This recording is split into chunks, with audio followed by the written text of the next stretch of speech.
Coming up today, the final session of the 19th National Assembly has begun. South Korea's three main parties have agreed to try and pass scores of pending bills before the new parliament opens next month. North Korea's top diplomat is in New York to attend the signing ceremony for the Paris Climate Agreement, but most attention is on whether he will speak to global leaders as concerns linger. Pyongyang is readying a fifth nuclear test. First, as the South Korean government's economic team marks its 100th day on the job, we take a look at the direction they are taking. Stay tuned for these stories and more.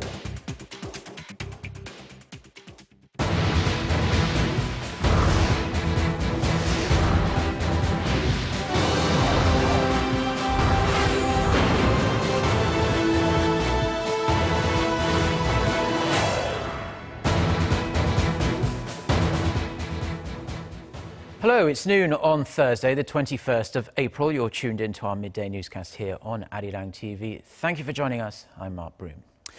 Our top story this afternoon, President Park Geun-hye celebrated Korea's achievements in science and technology today and pointed to deregulation and innovation as the keys to helping the country make the next leap into the future.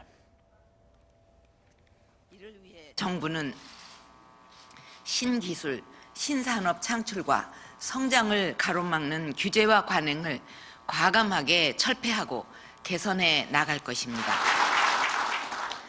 여러분, 창조 경제가 성공하고 신기술, 신산업을 창출하기 위해서는 국가 R&D 시스템의 혁신이 있어야 합니다. Now, to that end, President Park is set to chair the first strategic meeting for science and technology this afternoon, focused on improving the distribution of resources and managing the sector more efficiently. Deregulation and innovation drives in science and ICT are aimed at better catering to the fast-changing society and helping Korea rise to the top of new industries like drones and unmanned vehicles to create more jobs.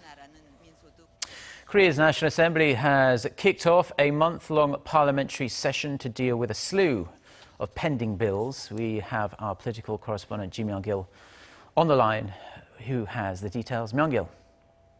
Hello, Mark. With the general election held just last week, this is the final parliamentary session of the 19th National Assembly. The ruling Center Party, which suffered a crushing loss in last Wednesday's poll, is attempting to push forward with its four labor reform bills, a service industry promotion bill, and an anti-cyberterrorism bill. But the chance of these bills passing is pretty slim, as the newly emboldened opposition bloc composed of the main opposition Minju Party of Korea and the minor People's Party is deeply opposed to the government and Saenuri-backed bills. Therefore, the three parties will likely focus more on getting 93 non-contentious bills passed that are sitting idle in the Assembly's Judiciary Committee.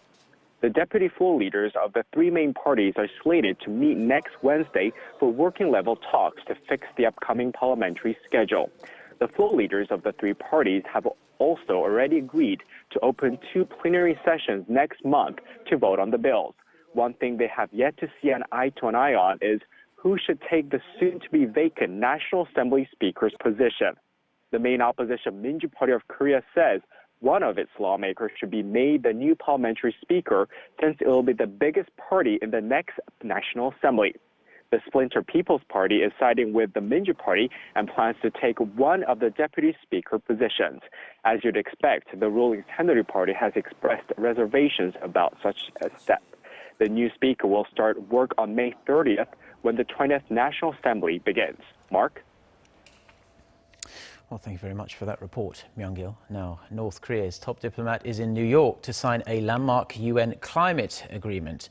While Lee Soo-young is officially there to sign his name on the dotted line, more attention is focused on his possible meetings with world leaders as there are rising concerns North Korea is planning yet another nuclear test. Kwon So-ah reports.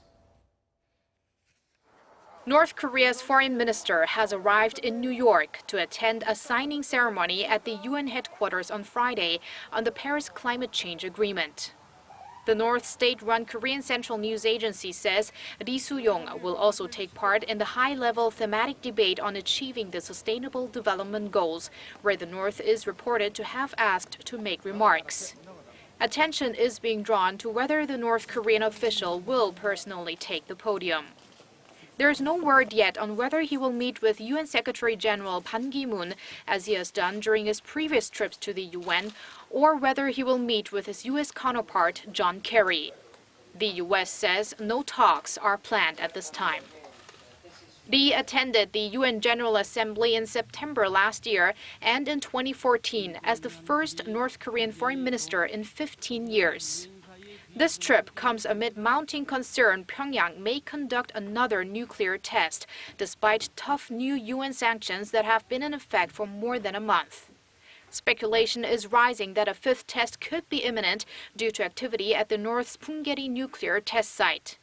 According to 38 North, a website run by the Johns Hopkins University's U.S. Korea Institute, satellite imagery from April 19th shows vehicles and equipment moving around the entrances and the site's main support area.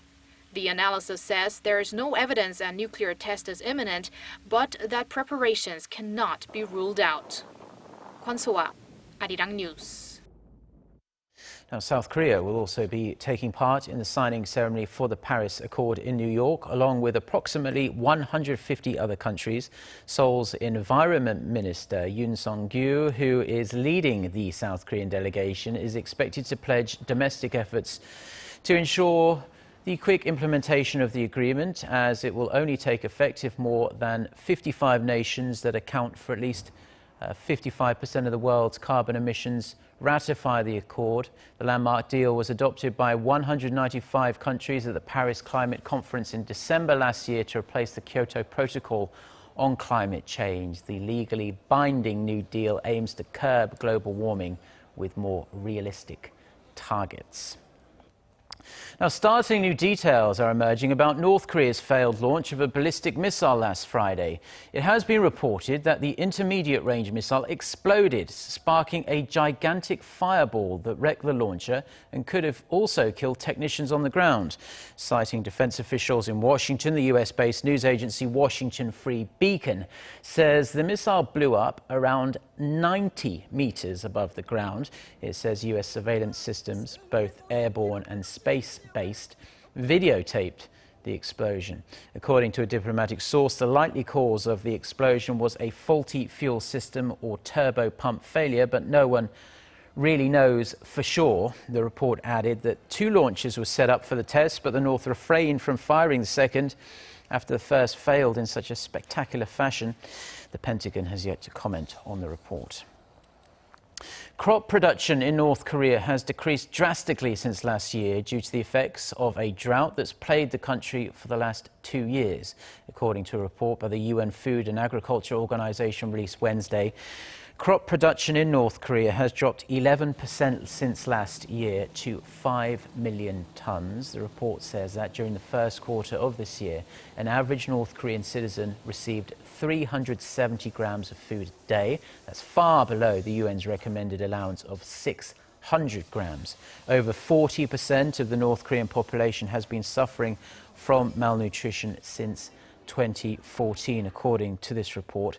The UN said it has allocated $121 million in humanitarian aid to North Korea for this year, including food and agricultural equipment, but added that aid to the country has decreased significantly due to Pyongyang's recent provocations.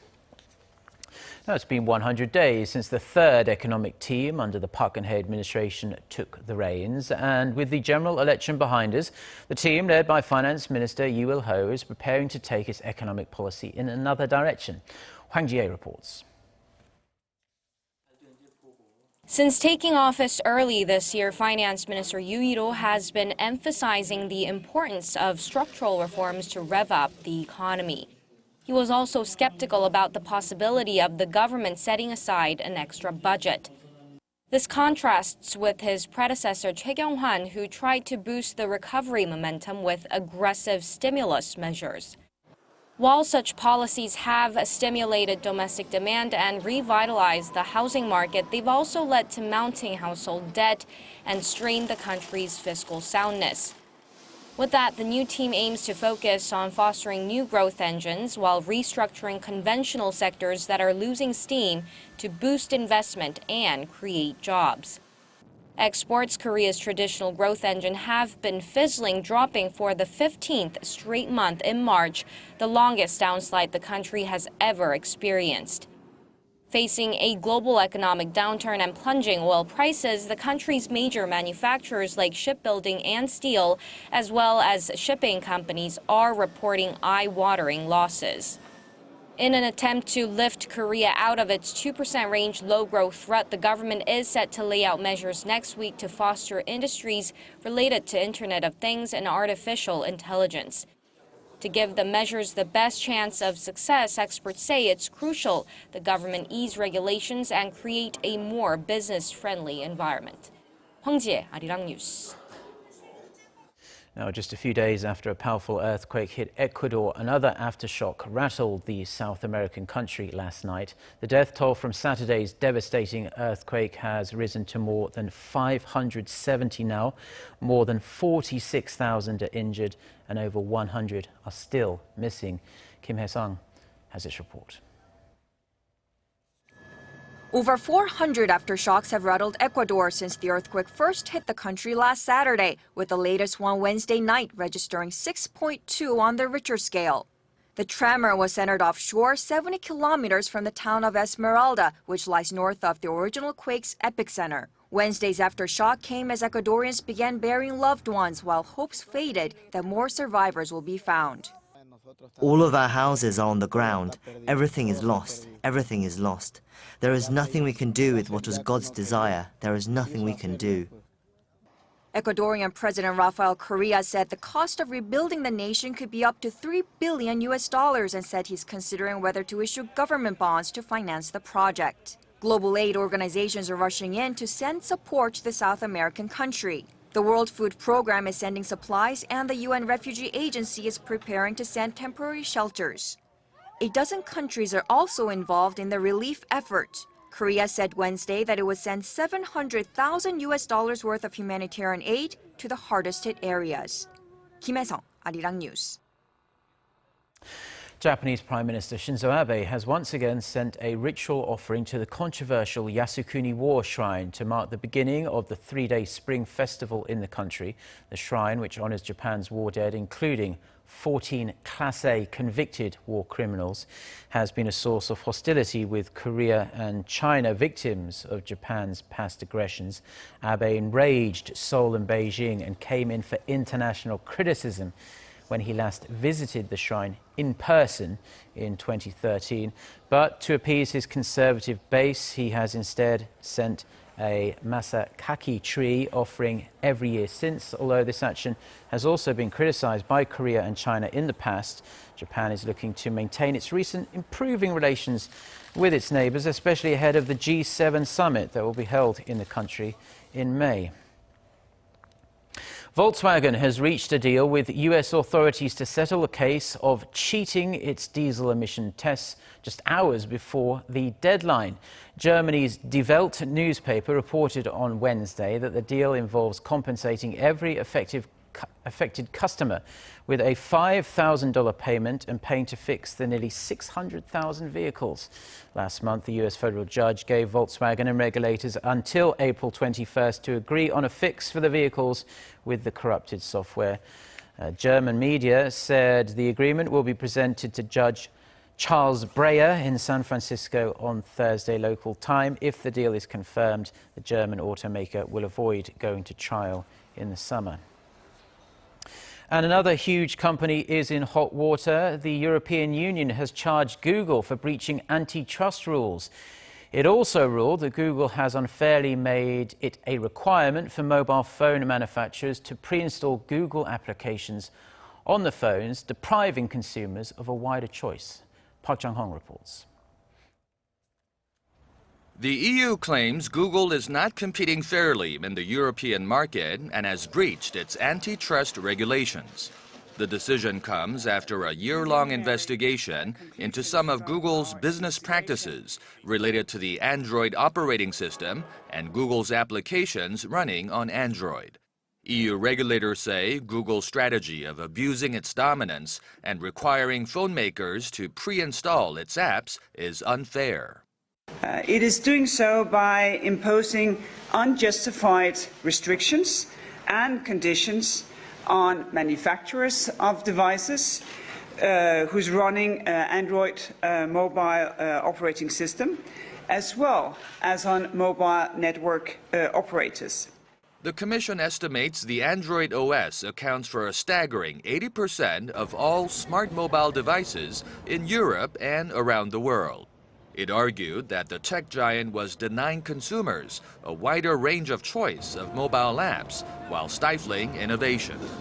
The Commission's decision could lead to hefty fines for Google, which is already facing EU charges for promoting its shopping service in internet searches at the expense of rival services. But industry analysts say the stakes are higher in the Android case, given that it raked in about $11 billion last year in advertising sales through apps such as Maps, Search, and Gmail on Android phones alone. Google has 12 weeks to respond to the charges. Park Jung-hong, Arirang News.